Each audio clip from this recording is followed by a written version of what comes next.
महाराष्ट्र चुनाव के नतीजों ने, हरियाणा के चुनाव के नतीजों ने और इन दिनों देश भर में जो उपचुनाव हुए उससे जो नतीजे आए हैं, पूरे देश में कैसा विश्वास भर दिया है, ये मैं आपके आंखों में देख रहा हूं। अब देखिए, उड़ीसा ने शुरुआत की, फिर हरियाणा, फिर महाराष्ट्र,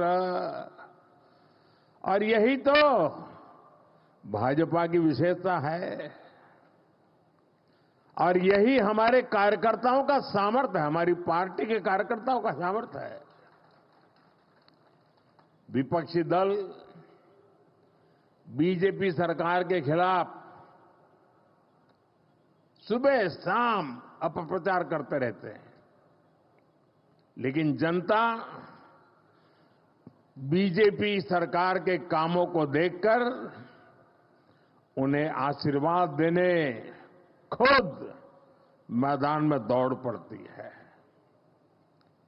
आप याद करिए, चुनाव से कुछ महीने पहले तक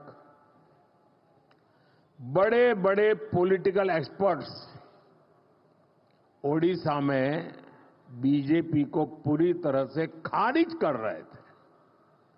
ये लोग कह रहे थे कि उड़ीसा में बीजेपी इतनी बड़ी ताकत बन ही नहीं सकती कि वो अपने आप अपने बलबूते पर सरकार बना ले। लेकिन जब परिणाम आए तो सारे के सारे अपने आप को बड़ा तीसमार मानते थे। वो लोग हैरान हो गए, क्योंकि उड़ीसा के लोगों ने भाजपा की केंद्र सरकार के कामों को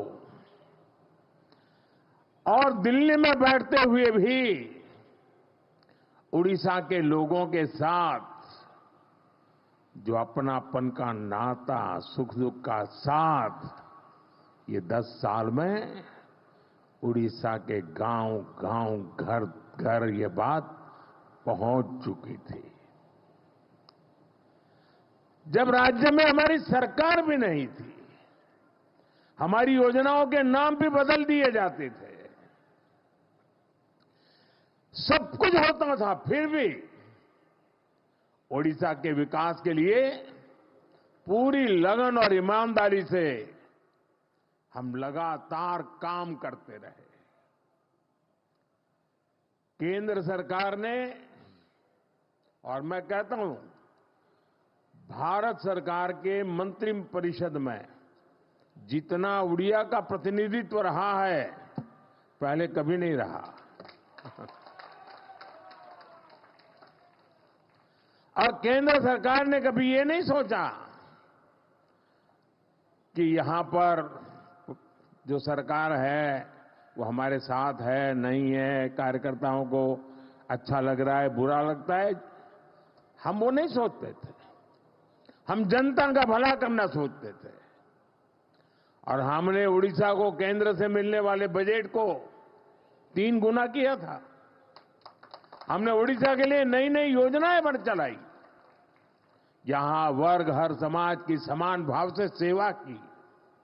और इसलिए उड़ीसा की जनता बीजेपी की नीतियों को और कार्यशैली को भली भांति जान पाई, उनका एक विश्वास पैदा हुआ और दिल खोलकर हमें आशीर्वाद दिया।